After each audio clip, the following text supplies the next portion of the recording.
Strategi menjadi anggota Dewan Perwakilan Rakyat.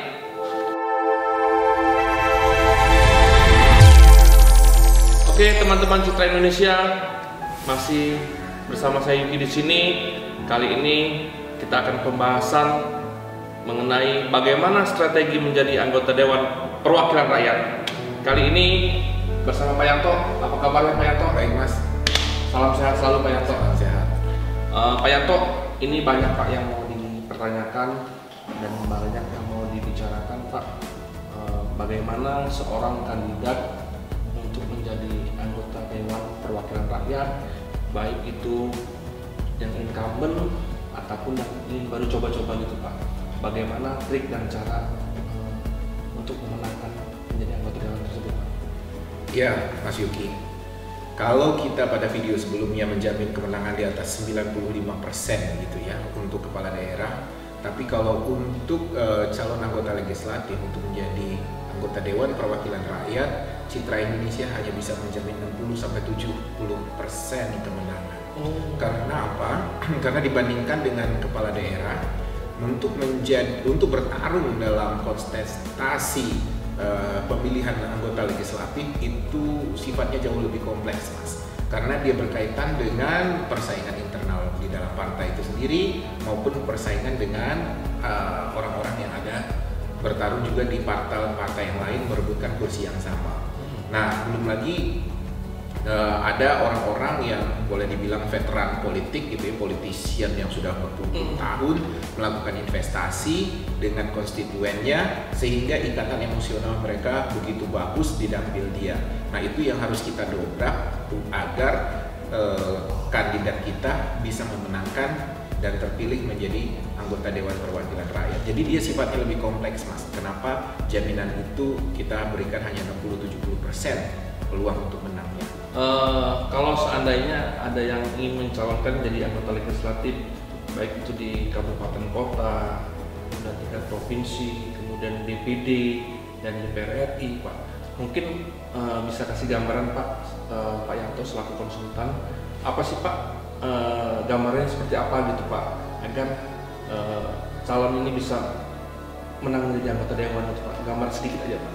Yang pasti Mas Yuki, dasar utama untuk terpilih menjadi anggota dewan itu dia harus dekat dengan konstituennya, dia harus dekat dengan pemilihnya, dia harus dikenal, dia harus diketahui, kemudian dia juga apabila ada keperluan, ada kepentingan konstituen dia bisa hadir dan dia bisa memfasilitasi, sehingga para pemilih ini, para konstituen ini dia akan bisa mudah mengidentifikasikan di antara banyak calon anggota legislatif ini Mas.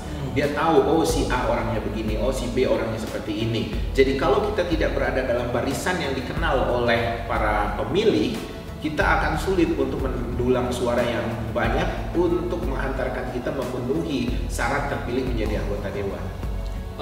Ini Pak, kalau seandainya anggota dewan Pak incumbent, kita katakanlah incumbent Pak, beliau kan kunjungan masyarakat tuh bisa melalui reses, ya, kemudian bisa melalui kunjungan yang sifatnya institusi ataupun pemerintahan Pak, ya, kan gabung dengan stakeholder yang lain Pak. Nah, kalau untuk tips Pak bagi anggota calon anggota dewan yang baru seperti apa gitu Pak? Sementara kan mereka belum awal masuk terjun gitu Pak. Ya, seperti yang saya bilang Mas, mereka harus sering melakukan kunjungan-kunjungan juga, frekuensi juga. Tapi yang paling penting juga selain itu ada satu hal lagi sebenarnya, mereka juga harus bisa melakukan negosiasi dengan partai politik yang akan menempatkan mereka menjadi anggota dewan sebagai calon nomor urut berapa. Karena kalau di atas nomor urut 3 perjuangannya begitu berat Mas Yuki. Mereka mungkin masih muda dalam dunia politik, mereka belum dikenal, jadi betul-betul extra cost dan extra resources yang harus mereka keluarkan, dan itu memang betul-betul perjuangannya sangat berat. Nah, kadang-kadang teman-teman yang masih muda gitu punya semangat yang besar, punya mimpi untuk menjadi anggota dewan, tidak menghitungkan hal-hal semacam ini. Akhirnya di tengah jalan mereka mengalami keterbatasan karena resourcesnya tidak cukup. Nah, jadi perlu untuk mempertimbangkan bernegosiasi dengan partai politik, tunjukkan bahwa kita sudah punya investasi politik di dapil itu, kita sudah punya komitmen kepemimpinan, kita sudah tahu cara untuk menang di sana, sehingga partai politik merasa beruntung untuk mendapatkan kita sebagai kadernya di dapil itu untuk didukung. Terkait nomor Pak, kayak Bapak sampaikan tadi, di antara nomor 1, nomor 2, nomor 3, biasanya kan nomor ini punya senior ya Pak, senior yang incumbent Pak. Nah kalau seandainya yang baru-baru ini Pak, seandainya ada seorang yang mencalonkan anggota legislatif Pak, mereka dapat nomor-nomor di akhir-akhir Pak, ataupun nomor 5 ke atas Pak, itu kemungkinan seperti apa gitu Pak? Ya, kemungkinan terpilih itu tetap ada Mas Iki, karena sebenarnya saya pernah melakukan mapping ya, cara-cara kita mendulang suara di dapil-dapil.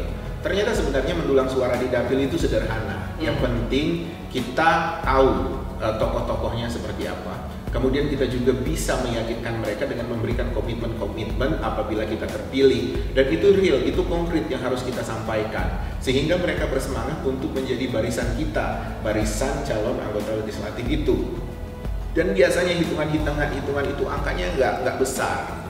Itu secara rasional bisa kita raih. Cuma kan gangguan-gangguan eksternal dari partai politik yang lain, kemudian juga investasi-investasi yang sudah lama yang dilakukan oleh senior-senior yang incumbent itu juga cukup mempengaruhi peluang kita untuk seberapa besar kita menang. Sementara kan citra Indonesia ini kan kekuatannya di packaging, di pencitraan gitu ya, untuk menarik konstituen memilih kandidat kita. Nah, pencitraan untuk pileg itu signifikansinya tidak terlalu besar karena pemilih itu meminta calon legislatifnya hadir.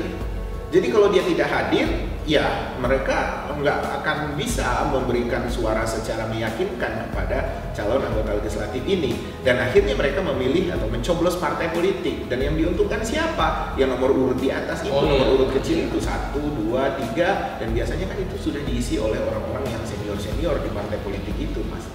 Boleh dibilang kalau seandainya orang baru akan mencalonkan anggota legislatif itu harus ekstra kerja keras lah gitu Pak. Dia harus ekstra kerja keras dan dia pasti ekstra cost di sana.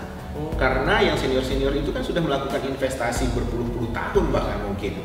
Nah, itu kan juga kalau dihitung secara nominal, dikalkulasikan secara real, itu kan nominalnya besar sekali Mas. Mereka sudah melakukan investasi politik berpuluh-puluh tahun. Nah, kita yang masih muda, yang baru tampil, kemudian kita menghitung misalnya kalau di sana keluar 100 juta, kita bisa cukup 100 atau 150 juta, ada perbedaan 50 juta, kita sudah confidence, kita punya kekuatan yang lebih besar, itu tidak ada jaminan karena yang senior sudah punya investasi jauh-jauh hari. Oke teman-teman, demikianlah penjelasan kita tadi terkait bagaimana seorang ingin menjadi anggota dewan ataupun anggota legislatif di bagian pertama. Untuk selanjutnya kita akan sambung di bagian kedua. Teman-teman jangan lupa tetap pantengin website kami konsultanpolitik.com dan jangan lupa komen, like, and share.